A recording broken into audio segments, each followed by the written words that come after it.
C Joseph Vijay எனும் நான்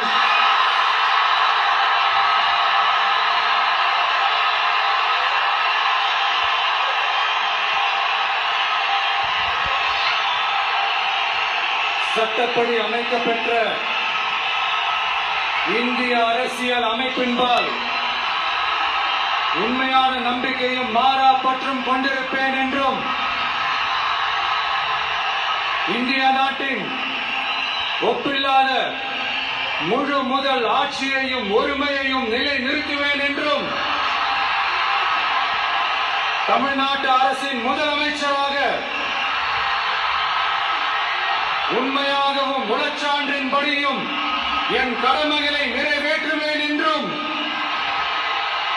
அரசியல் அமைப்பிற்கும் சட்டத்திற்கும் இணங்க அச்சமும் ஒருதலை சார்பும் இன்றி விருப்பு வெறுப்பை விலக்கி பலதரப்பட்ட மக்கள் அனைவருக்கும்